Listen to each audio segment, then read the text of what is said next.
تو وہ عربی میں تھی, وہ عربی میں پڑھتا رہتا, جہاں تک تھک جاتا دوسرے سے کہتے اب تم پڑھو, دوسرا پڑھتا جہاں اسٹاپ ہوتا چلو بھائی سبق ختم, شاباش پتلی گلی سے نکلو.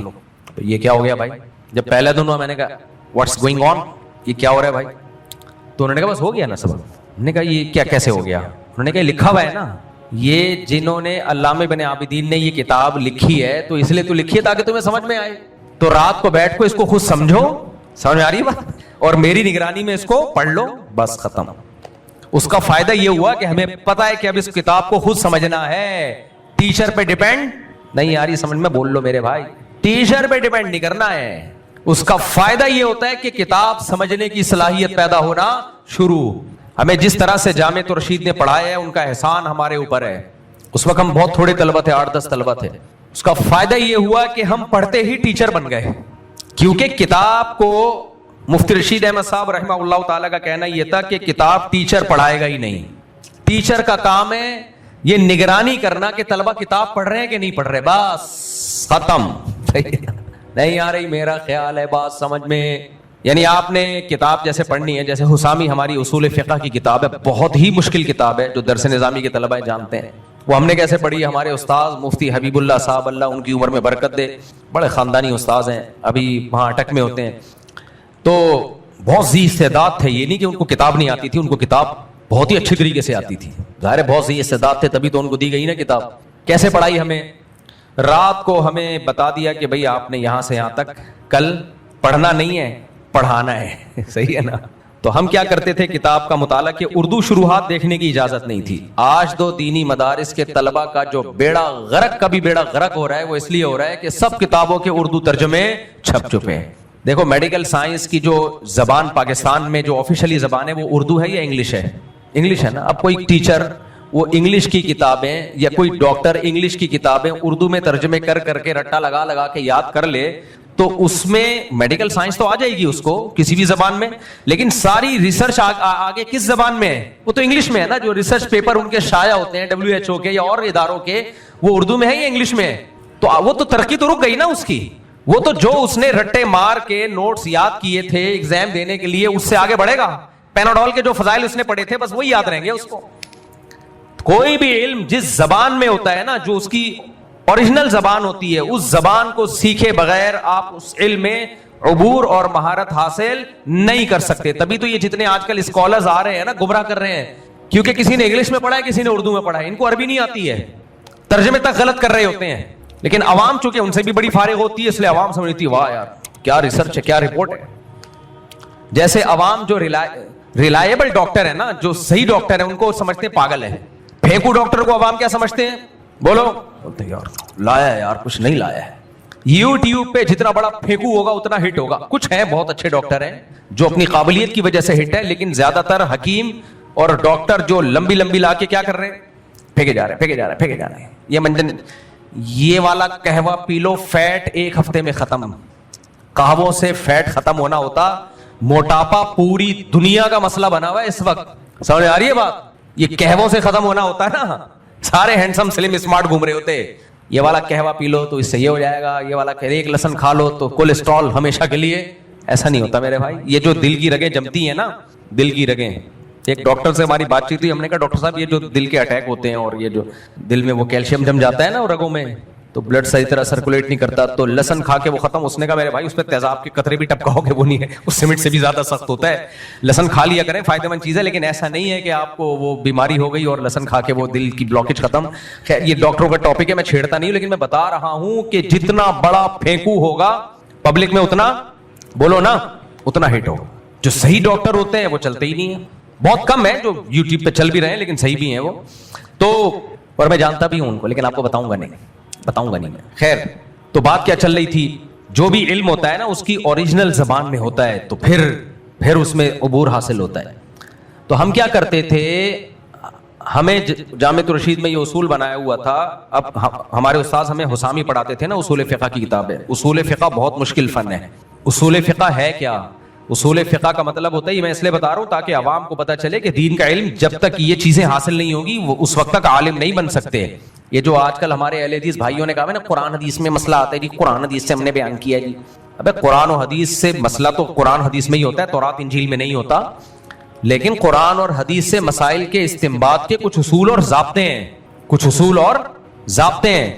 ان اصول اور ضابطوں کو اصول فقہ کہا جاتا ہے. فقہ یعنی جو مسائل کا باب ہے نا قرآن و سنت میں, وہ کیسے نکالا جاتا ہے, عبارت النص کیا ہے, دلالت النص کیا ہے, اشارت النص کیا ہے, اقتضاء النص کیا ہے, حدیث صحیح متواتر کے خلاف ہوگی تو اس کا کیا حکم ہے, اگر کوئی حدیث صحیح ہے لیکن عموم میں بلوا تھا اس زمانے میں تو سوال پیدا ہوتا ہے یہ اتنا عام مسئلہ تھا, اس کو بیان کرنے والا صرف ایک راوی کیوں ہے.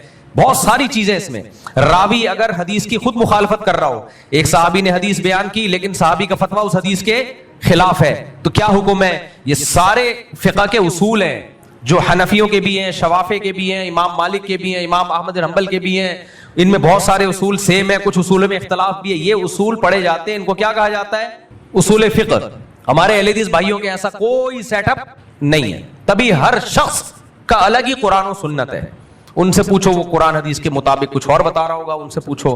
مجھے وہ کسی نے کل واقعہ سنایا بڑا دلچسپ, کہ کوئی اہل حدیث عالم تھے یا سلفی عالم تھے سعودیہ کے, تو علامہ یوسف بنوری رحمۃ اللہ علیہ جو ہے نا, بنوری ٹاؤن کے بانی, بہت بڑے عالم گزرے ہیں, ان کا عرب علماء سے بھی بڑا لنک تھا. تو عرب کے کوئی سلفی عالم تھے, انہوں نے ان پہ طنز کیا کہ تم حنفی لوگ جو ہے حدیثوں میں تعویلیں بہت کرتے ہو, ایز اٹ از حدیث کو نہیں لے لیتے, کہتے ہو نہیں ایکچولی حدیث کا یہ مطلب ہے تو حدیث کا یہ نہیں, تو یہ تعویلات اتنی کیوں کرتے ہو, جیسے حدیث آ رہی ہے ویسی لے لو بس. تو انہوں نے کہا شکر کرو ہم جیسے حدیث آتی ہے ویسے نہیں لیتے, کیونکہ جو عالم اعتراض کر رہے تھے وہ نابینا تھے. انہوں نے کہا اگر ہم ایسے ہی قرآن و سنت لے لیا کریں نا بغیر کسی تعویل کے, تو قرآن میں آتا ہے من کان فی ہذہ اعمی فہو فی الآخرۃ اعمی, جو دنیا میں اندھا ہوگا آخرت میں بھی اندھا ہوگا. کیا خیال ہے, اب ایسے ہی لیا جا سکتا ہے اس آیت کو, اب اس آیت کو ایسے ہی لیا جا سکتا ہے. قرآن کہنا ہے من کان فی ہذہ اعمی, جو اس دنیا میں اندھا ہے, فہو فی الآخرۃ اعمی, آخرت میں بھی کیا ہوگا, اندھا ہوگا. تو وہ ہنسنے لگے. خیر ظاہر ہے تعویل کی جائے گی کہ یہاں اندھے سے مراد جو دلائل سے اندھا ہو. کیوں بھائی, اللہ بلا وجہ نابینا لوگوں کو تھوڑی آخرت میں اندھا اٹھائے گا, ایک تو دنیا میں بھی آزمائش آخرت میں بھی آزمائش.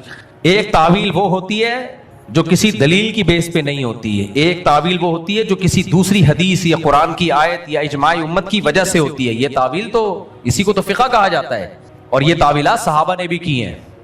ایک صحابیہ کہ شوہر نے ان کو 3 طلاقیں دی, نبی نے حکم دیا عدت اپنے شوہر کے گھر میں نہ گزاریں. حضرت عمر نے جب قانون بنایا اپنے دور خلافت میں, یہ بخاری مسلم کی حدیث ہے, تو حکم یہ دیا کہ جب عورت کو طلاق ہوگی, چاہے 1 طلاق ہو یا 3 طلاقیں ہوں, عورت عدت شوہر کے گھر ہی گزارے گی, اور نان نفقہ بھی کس کے ذمہ ہوگا, شوہر کے ذمہ. تو ان صحابیہ نے حدیث بیان کی کہ نبی صلی اللہ علیہ وسلم نے تو 3 طلاق والی عورت کے بارے میں فرمایا ہے کہ نہ اس کو نان نفقہ ملے گا نہ رہائش ملے گی. حضرت عمر نے ایز اٹ از نہیں لے لیا اس بات, فرمایا لا ندع کتاب اللہ و سنت نبینا بقول امرأۃ, ہم قرآن کو اور نبی کی عام جو سنت ہے اس کو ایک عورت کے کہنے پہ نہیں چھوڑ سکتے. کیا مطلب, آپ حدیث کا انکار کر رہے ہیں, حدیث میں تعویل کر رہے ہیں, تعویل یہ کر رہے ہیں کہ یہ تمہارے لیے خاص ہے, تمہیں نبی نے حکم دیا تھا, ایک عمومی اصول نہیں ہے. اور پھر نبی نے ان کو کیوں حکم دیا, اس کی بہت ساری وجوہات بیان کی ہیں. بے پردگی کا مسئلہ تھا, دیور تھے, بعض نے کہا کہ زبان کی تیز تھی. قرآن نے کہا ہے کہ عورت عدت شوہر کے گھر گزارے گی لیکن فاحشہ مبینہ کا ارتکاب کرے پھر نہیں گزارے گی, تو فاحشہ مبینہ میں زبان کی تیزی بھی ہے, تو کوئی خصوصیت تھی, اس کو جنرلی قاعدے کے طور پہ مت بیان کرو, کیونکہ قرآن یہی کہہ رہا ہے کہ طلاق یافتہ عورت کو نہ گھر سے نکال سکتے ہو, اور خرچہ بھی کس کے ذمہ ہے, تمہارے ذمہ. تو قرآن نے تو شرط نہیں لگائی کہ 1 طلاق ہو, 2 طلاق ہو, 3 طلاقیں ہوں. میں سمجھا پا رہا ہوں آپ. تو اس فقہ, یہ جو آج کل علم ہے یہ علم تھوڑی ہے, فراغت کا نام علم ہے. مکتبہ شاملہ سے اور انٹرنیٹ سے ٹھش پھش کر کے تحقیقات کی, پارسل کر دی. ایک صاحب مجھے کہنے لگے یہ جو امام حنیفہ نے بولا ہے کہ سورہ فاتحہ اگر کوئی جان کرنا پڑے, بھولے سے چھوٹ جائے تو سجدہ سہو سے نماز ہو جائے گی. اگر آپ نماز میں پہلی یا دوسری رکعت میں فرض میں سورہ فاتحہ بھول گئے نا, آپ بعض دفعہ دائرہ قل اللہ شروع کر دی, رکوع میں چلے گئے, بھول گئے آپ, تو سجدہ سہو سے نماز ہو جائے گی. تو حدیث میں تو آتا ہے کہ لا صلاۃ لمن لم یقرأ بفاتحۃ الکتاب, اس کی نماز سرے سے ہے ہی نہیں جو فاتحہ نہیں پڑھتا. تو اس نے تو بھولے سے جان کر چھوڑو گے تو پھر تو واجب الادا ہے, بھولے سے چھوڑی تو سجدہ سہو سے ہو جائے گی. تو حدیث میں تو آتا ہے لا صلاۃ, سرے سے کوئی نماز بولو ہے ہی نہیں. جیسے ہے نا لا الہ الا اللہ, سرے سے کوئی معبود ہے ہی نہیں سوائے اللہ کے. تو یہاں تو آ رہا ہے سرے سے کوئی نماز ہے ہی نہیں. اب وہ بڑا زور لگا رہے تھے بھی بارش، بڑی عمر کے آدمی. تو میری عمر اس وقت 17-18 سال کی ہوگی. میرے پاس کوئی علوم بھی نہیں تھے، ویسے تو اب بھی ہم علماء کے مقابلے میں طالب علم ہی ہیں. تو مجھے فوراً ایک حدیث ذہن میں آ گئی. میں نے کہا یہ حدیث میں آتا ہے لا ایمان لمن لا عہد له، جو وعدہ کر کے پورا نہیں کرتا اس کا لا ایمان، ایمان ہے ہی نہیں. تو کیا مطلب؟ میں نے کہا کافر ہو گیا. ایک آدمی وعدہ کر کے توڑ دے تو کیا مطلب؟ لا ایمان، یہاں بھی لا نفی جنس ہے، سرے سے ایمان ہے ہی نہیں. تو میں نے کہا بے ایمان ہے. بے ایمان تو کافر ہوتا ہے، جس میں ایمان نہیں وہ کیا ہے؟ تو کافر کا بچہ ہے، اور جو کافر کا بچہ ہوگا اس کا نکاح رہے گا؟ مسلمان ہو کے جو کافر ہو جائے تو سب سے پہلے تو نکاح ٹوٹتا ہے اس کا. تو میں نے کہا جتنے لوگوں نے بھی آپ سے وعدہ کر کے توڑا سب کے نکاح بھی ٹوٹ گئے. اور رفیع بھائی ہوتے تو کہتے بچے بھی اب کیا پیدا ہو رہے ہیں. کسی شخص نے شادی کے بعد وعدہ کیا، سب سے پہلے تو بیوی سے کیے ہوئے وعدے توڑتا ہے. وہ بیوی سے کیا کیا پہلے وعدے کیے ہوتے ہیں، میں یہ بھی کروں گا، میں یہ بھی کروں گا، میں یوں بھی کروں گا، آسمان سے تارے بھی توڑ کے لاؤں گا. جب شادی ہو جاتی ہے جب بھاڑ میں جا کیا کروں گا، کون سا وعدہ، کیڑی دیکھ. تو وعدہ معاہدہ توڑتے ہی کافر ہو گیا. لا ایمانہ، ایمان سرے سے ہے ہی نہیں. جب ایمان سرے سے نہیں ہے تو کافر ہو گیا نا. کافر ہو گیا تو نکاح ٹوٹ گیا. اب جو پیدا ہو رہے ہیں وہ سارے کیا ہو رہے ہیں؟ تو یہ تو میں نے کہا بہت لمبا سیٹ اپ چلا جائے گا. تو امام حنیفہ کا شکریہ ادا کر لو، انہوں نے بول دیا کہ یہاں یہ کمال جنس کی نفی ہے. جیسے لا ایمان لمن لا عہد لہ کا مطلب ہے کامل درجے کا ایمان نہیں ہے، تو ایسا ہی لا صلاۃ، جو اس کی نماز نہیں ہے، جو فاتحہ نہیں پڑھتا تو کامل درجے کی نماز نہیں ہے. نماز میں نقص پیدا ہو گیا، تبھی تو سجدہ سہو کروا رہے ہیں اس کو. اگر وہ سجدہ سہو کا بھی نہ کہتے پھر اعتراض کرتے. اب یہ ایک سوال پیدا ہوگا کہ اس کی دلیل کیا ہے کہ یہاں کامل نماز مراد ہے، کمال صلاۃ کی نفی ہے، سرے سے نماز کی نفی نہیں ہے. اس کی دلیل ہے کہ قرآن متواتر ہے اور قرآن نے مطلق قرات کا حکم دیا ہے، فقرؤوا ما تیسر منہ. تو اس لیے امام صاحب کہتے ہیں رکنیت جو ثابت ہوگی وہ قرآن سے، وہ ہے مطلق قرات. کہیں سے بھی قرآن پڑھ لو رکن ادا ہو گیا. آگے سورہ فاتحہ نہیں پڑھو گے تو نقص پیدا ہوگا نماز میں، عیب پیدا ہوگا. اور جب نماز میں عیب پیدا ہوتا ہے تو اس کی تلافی کس سے ہوتی ہے؟ سجدہ صاحب سے ہوتی ہے. میں نے کہا تو بہت ہی بیلنس رائے ہے، خاندانی رائے ہے. ان خاندانی رائے کی کو سمجھنے کے لیے کھوپڑی بھی کیا ہونی چاہیے.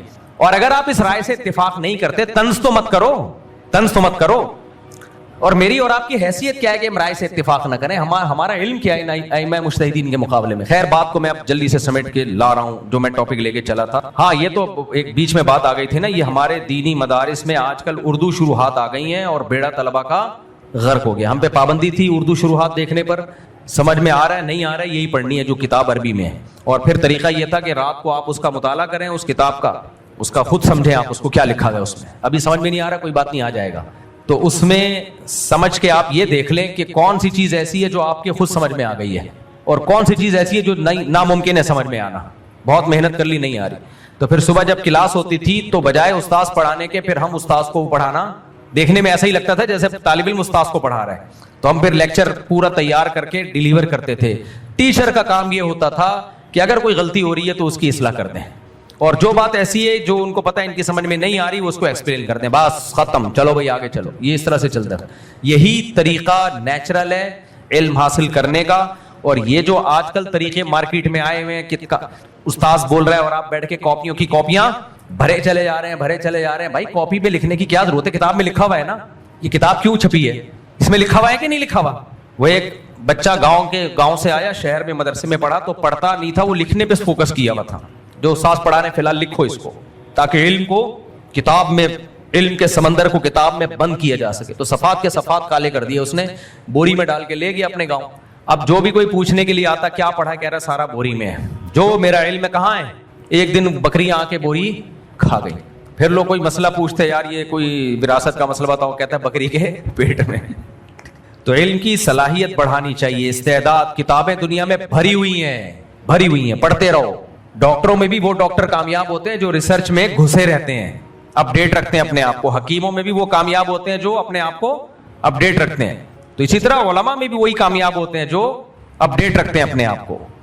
تو یہ طریقہ ہے اصل میں علم حاصل کرنے کا. کچھ چیزیں رٹا لگانے کی ہوتی ہیں وہ ٹھیک ہے، اس کے بعد سب کو رٹا وٹا نہیں ہے، بس کتاب سمجھنے کی صلاحیت ہونی چاہیے انسان میں. خیر، تو میں جو قرآن کی آیت کی مثال دے رہا تھا کہ نبی صلی اللہ علیہ وسلم پہ میں وہ بتا رہا تھا نا کہ جیسے ہمارے استاذ ایک دفعہ ہمیں بتاتے تھے تو ہمیں پتا اب دوبارہ ریپیٹ نہیں ہوگا، تو بس اس کو کیچ کرو، پکڑو اس کو. تو پکڑ لیتے تھے الحمدللہ. تو آپ سوچو ہم پہ اتنا بوجھ ہوتا تھا. سید الانبیاء صلی اللہ علیہ وسلم پہ جب وحی نازل ہوتی تھی تو آپ پہ کتنا بوجھ ہوتا ہوگا.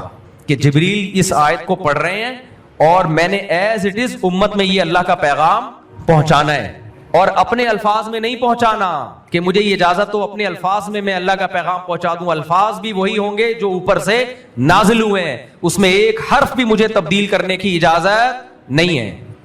مشرکین مکہ کہتے تھے نا آپ قرآن میں تھوڑی سی چینجنگ کر لیں، کچھ ہماری کچھ آپ کی مرضی کی، تو قرآن نے اس کو بھی نازل کیا، اس آیت کو بھی. قل ما یکون لی ان ابدلہ من تلقاء نفسی، اے نبی ان سے کہہ دیجئے میرے اندر یہ طاقت ہی نہیں ہے کہ میں اس میں اپنی طرف سے کوئی تبدیلی کر لوں، یہ اتھارٹی میرے پاس ہے ہی نہیں. انی اخاف ان عصیت ربی عذاب یوم عظیم، اگر میں نے اپنے رب کی نافرمانی کی اور اللہ کا پیغام پہنچانے میں کوئی کوتاہی کی، مجھے اللہ کے عذاب کا ڈر ہے. تو آپ پہ کتنا بوجھ ہوتا ہوگا. تو اب سورہ قیامہ نازل ہو رہی ہے، اس میں قیامت کی ہولناکیاں، لیکن اللہ نے ٹاپک بیچ میں چینج کر دیا. لا تحرک بہ لسانک، اے محمد صلی اللہ علیہ وسلم آپ اپنی زبان کو حرکت مت دیں. جبریل جب آیتیں لے کے آتے آپ اپنی زبان سے اس کو فوراً ریپیٹ کر رہے ہوتے تھے، فوراً کوئی لفظ نہ رہ جائے. تو آپ پہ اتنا بوجھ ہوتا تھا کہ قرآن نے سورہ طٰہٰ میں بھی تسلی دی اور سورہ قیامہ میں بھی. سورہ طٰہٰ میں فرمایا لا تعجل بالقرآن من قبل ان یقضى الیک وحیک، من قبل ان یقضى الیک وحی. اے نبی آیت کو کمپلیٹ ہونے سے پہلے آپ اپنی زبان سے اس کو ریپیٹ نہ کریں، نازل ہونے دیں. پورا ابھی نازل ہو رہا ہے اور نبی اپنی زبان سے اس کو ریپیٹ کر رہے ہیں کہ لفظ نہ رہ جائے، آپ یہ کام نہ کریں. اور سورہ قیامہ میں فرمایا لا تحرک بہ لسانک لتعجل بہ، جلدی زبان کو حرکت دے کے یاد کرنے کی کوشش نہ کریں. کیوں؟ ما انزلنا علیک القرآن لتشقی، ہم نے قرآن آپ پر اس لیے نازل نہیں کیا کہ آپ کو ہم مشکل میں ڈال دیں، آپ کو مشکل میں ڈال دیں، اس لیے تھوڑی نازل کیا ہے. تو اے اللہ پھر حفاظت کیسے ہوگی؟ اللہ نے سورہ قیامہ میں فرمایا لا تحرک بہ لسانک لتعجل بہ ان علینا جمعہ وقرآنا، ہمارے ذمے اس کا جمع کرنا بھی اور آپ کی زبان سے اس کا جاری کرنا بھی، یہ ہمارے ذمے، یہ آپ کے ذمے نہیں ہے. ثم ان علینا بیانا، پھر ہمارے ہی ذمے ہے اس کو آپ کی زبان سے ایکسپلین کروانا، بیان کروانا. بیان الگ چیز ہے، تلاوت الگ چیز ہے. یہاں منکرین حدیث پہ رد ہے. دیکھو قرآن کہہ رہا ہے کہ آپ ہمارے ذمے ہے اس قرآن کا جمع کرنا، یعنی مصحف میں یہ جمع ہو جائے گا. ان علینا جمعہ وقرآنا، پھر اس کا آپ کی زبان سے قراءت کروانا تاکہ آیتیں کوئی مس نہ ہو، کوئی زبر زیر کی غلطی نہ ہو. یہ بھی کس کی ذمے ہے؟ بول لو نا منہ سے، ہمارے ذمے ہے. ثم اس کے بعد ایک اور کام ہے. یہ اللہ نے ایک اور کام پتہ ہے کیوں بتایا؟ اللہ کو پتا تھا 15ویں صدی میں کچھ ایسے اسکالرز پیدا ہوں گے جو کہیں گے ایکچولی ہم نے قرآن کو ہم نے خود سمجھنے کی کوشش کی ہے. بخاری اور مسلم یہ تو تاریخی کتابیں ہیں، ہے نا، وہ ایک بڑے مشہور اسکالر ہیں. یہ بخاری اور مسلم جو حدیث کی کتابیں تو ہسٹری کی کتابیں ہیں، تاریخی باتیں ہیں کہ نبی نے یہ فرمایا، نبی نے یہ فرمایا. اصل تو کیا ہے؟ قرآن ہے. تو ہم قرآن کو خود سمجھیں گے.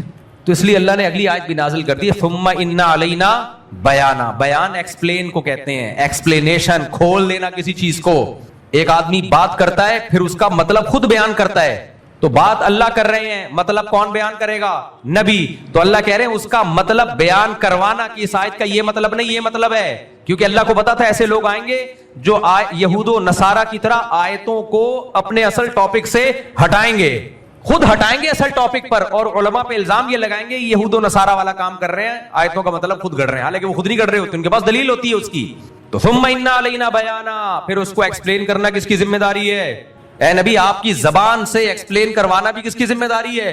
ہماری. تو نبی نے جو ایکسپلین کیا وہ قرآن تھوڑی ہے، وہ تو قرآن کے علاوہ ہے. قرآن تو وہ ہے جو نبی کی زبان سے جاری ہوا جب وحی نازل ہوئی، اس کی جو ایکسپلینیشن ہے، اس کو جو کھول کے رکھا ہے وہ تو حدیث ہے، نبی نے اپنے عمل سے بھی اور اپنے قول سے بھی. تو اگر یہ بخاری مسلم اور یہ حدیث کی کتابیں صرف تاریخی کتابیں ہیں تو قرآن کو جو نبی کی زبان سے ایکسپلین کروایا گیا ہے وہ کہاں گیا بھائی؟ پھر ایک منکر حدیث تھا، اس سے میری بحث چل رہی تھی، میں نے اس کو بولا، میں نے کہا بھائی کہہ رہے ہیں بخاری میں یہ ہے تو مسلم میں یہ غلط کتاب ہے. میں نے کہا مان لیا تھوڑی دیر کے لیے غلط ہے، تو قرآن کو تو مانتے ہو نا؟ کہتے ہیں قرآن ہی کو تو مانتے ہیں ہم، تبھی تو کہہ رہے ہیں حدیثیں چھوڑ دو. تو میں نے کہا اچھا مجھے یہ بتا بھائی، تو قرآن تو کہہ رہا ہے کہ نبی بیان کریں گے، تو وہ کہاں گیا پھر؟ کوئی کیسٹ کی شکل میں ہو، یہ والی غلط ہو گئی تو صحیح والی لے آ بھائی. تو پھینکنے پر گورنمنٹ کی طرف سے کوئی پابندی ہے؟ پھینکتے رہو بیٹھ کے. قرآن مکمل نہیں ہوتا جب تک حدیث کو ایڈ نہ کیا جائے. اور یاد رکھو حدیث کے ساتھ جب تک فقہ کو ایڈ نہ کیا جائے حدیث مکمل نہیں ہوتی. یہ بھی حدیث سے ثابت ہے. نبی صلی اللہ علیہ وسلم نے فرمایا بلغوا عنی ولو آیا, مجھ سے ایک جملہ بھی سنتے ہو آگے پہنچا دو, کوئی حدیث سنتے ہو آگے پہنچا دو. کیوں؟ رب حامل فقہ غیر فقیہ, بہت سے لوگ علم کی بات جانتے ہیں سمجھتے نہیں ہیں. رب مبلغ اوعى من سامع, ایسا ممکن ہے تم جس کو حدیث پہنچاؤ وہ اس کا مطلب تم سے زیادہ اچھا سمجھتا ہو. تو نبی نے امت کو دو حصوں میں ڈیوائیڈ دیا. دو حصوں میں نبی نے امت کو ڈیوائیڈ کیا. ایک وہ جو حدیث جانتے ہیں, دوسرا وہ جو سمجھتے ہیں. جو سمجھنے والوں کو کیا کہا جاتا ہے؟ فقہا. اور یہ کہہ رہے ہیں حدیث جیسے ہی آ جائے لے لو, ایسا تھوڑی ہے میرے بھائی. مسائل کے باب میں جو حدیثیں ہیں وہ فقیہ سے پوچھا جائے گا اس حدیث کا مطلب کیا ہے, وہ عوام پہ نہیں چھوڑا جائے گا. کیا آپ بتاؤ جی, تبھی تو فقہ ہے, کتابیں ہیں. صحابہ میں بھی چند مخصوص صحابہ تھے جو فتویٰ دیا کرتے تھے, مخصوص صحابہ, انگلیوں پہ ان کے نام گنے جا سکتے ہیں. اور آج پتھر اٹھاؤ مفتی نکلے گا. ہر شخص مفتی بنا ہوا ہے, ہر شاخ پہ الو بیٹھا ہے. انجام گلستان کیا ہوگا؟ تو ہم جو بیان لے کے چلے تھے اب اس کو سچی مچی میں ختم کر رہا ہوں میں, اور سچی مچی میں وہیں سے آ رہا ہوں, لیکن میں بھول گیا ہوں میں چلا کہاں سے تھا. نہیں یہ تو ٹاپک ہی, میں تو دل کی اصلاح کی بات شروع کی تھی میں نے. ہاں میں نے بات یہ شروع کی تھی کہ نبی صلی اللہ علیہ وسلم نے ارشاد فرمایا کہ ایک چھوٹا سا سینے میں ٹکڑا ہے جس کو دل کہا جاتا ہے. جب یہ ٹھیک ہوتا ہے تو پورا جسم ٹھیک, اور جب یہ خراب ہوتا ہے تو پورا جسم خراب. تو یہ روحانی دل مراد ہے. اس سے there are two types of دل, دل کی دو قسمیں ہیں. ایک کو جسمانی دل کہا جاتا ہے جو میڈیکل سائنس کا ٹاپک ہے, اس میں بلاکیج ہے یہ نہیں ہے, یہ تھوڑا سا خراب ہو تو پوری باڈی خراب ہو جاتی ہے. کیا خیال ہے, ہوتی ہے کہ نہیں ہوتی؟ تو اسی طرح میرے بھائی روحانی دل جب خراب ہو جاتا ہے تو بھی پوری باڈی کی ایسی کی تیسی, یعنی روحانی باڈی کی اوپر سے آپ فٹ فاٹ ہو گئے, مکے شکے چل رہے ہوں گے آپ کے سب کچھ, لیکن روحانی زندگی کی واٹ لگ جاتی ہے. اور سکون اور اطمینان کا جسمانی زندگی سے اتنا گہرا تعلق نہیں ہے, روحانی زندگی سے اس کا تعلق بہت گہرا ہے. تو یہ والا جو دل ہے نا, اس کی اصلاح کے لیے جو میں نے قرآن کی آیت پڑھی فَسَوْفَ يَأْتِ اللَّهُ بِقَوْمٍ يُحِبُّهُمْ وَيُحِبُّونَ, اللہ کہتے ہیں ایسی قوم کو اللہ پیدا کر دے گا جو اللہ سے محبت اور اللہ ان سے محبت. تو اس روحانی دل کی اصلاح کے لیے سب سے بڑی جو اس کی ہیلتھ ہے وہ پتہ ہے کیا ہے؟ کہ اس دل میں اللہ کے سوا کسی کی محبت نہ ہو, نہیں کم ہو. اللہ کی محبت تمام محبتوں پہ بولو غالب. یہ پہلی شرط ہے. آگے بھی بہت ساری چیزیں ہیں لیکن یہ پہلی ہے. اس کی مثال ایسے, ڈاکٹر کسی کو دیکھ کے کہے بھائی آپ کا تو اسٹرکچر ہی ایسا ہے کہ پہلے اس اسٹرکچر کو ٹھیک کرنا پڑے گا, آپ کو ویٹ کم کرنا پڑے گا, باقی چیزوں پہ ہم کیا کریں گے, اس کے بعد بحث کریں گے. کل ایک صاحب مجھے ملے, وہ اتنا غصے ہوئے, وہ بیچارے بھاری جسم کے تھے, کہتے ہیں یار آپ کیوں رگڑتے رہتے ہو یار ہمیں. ایسے صاف یہ الفاظ تو نہیں لیکن ان کا مطلب یہی تھا. میں نے کہا میں نے آپ کو تو مستثنا کیا ہوا ہے, میں نے تو ان لوگوں کو بولا ہے کہ جو قدرتی طور پہ بھاری نہیں ہے, بد پرہیزیاں کر کے بھاری ہوئے ہیں. آپ تو نیچرلی ایسے ہو, حالانکہ وہ نیچرلی ایسے تھے نہیں نا بھائی. کچھ لوگ قدرتی طور پہ ہوتے ہیں بھاری جسم کے, وہ چاہے جتنا بھی پرہیز کریں. میرے اساتذہ میں مشائخ میں ایسے لوگ, بزرگوں میں نے دیکھے 24 گھنٹے میں ایک ٹائم کھاتے ہیں, جسم بہت بھاری ہے, وہ قدرتی طور پر ہے. یہ تو اللہ کی طرف سے, کوئی موٹا ہوگا کوئی دبلا ہوگا, یہ تو اللہ نے بنایا نا. سارے سلم اسمارٹ ہوتے تو دنیا کا نظام بھی, کوئی کالا ہوگا کوئی سفید ہوگا, کوئی بیمار ہوگا کوئی صحت مند ہوگا, یہ تو اللہ کا نظام ہے. اور کچھ پھوڑتے رہتے ہیں صبح شام, پھر بھی باریک کے باریک رہتے ہیں. تو یہ تو اللہ کا بنایا ہوا نظام ہے بھائی. لیکن وہ موٹاپا جو آپ کی بد پرہیزی کی وجہ سے ہو وہ شریعت میں پسندیدہ نہیں ہے. اب میرا وہ 2 سموسے والا کلپ چل رہا ہے, یہ نہیں دیکھ رہے کہ بھائی وہ جو میں نے 2 سموسے کھائے ہیں وہ روزہ رکھ کے, سحری بھی انتہائی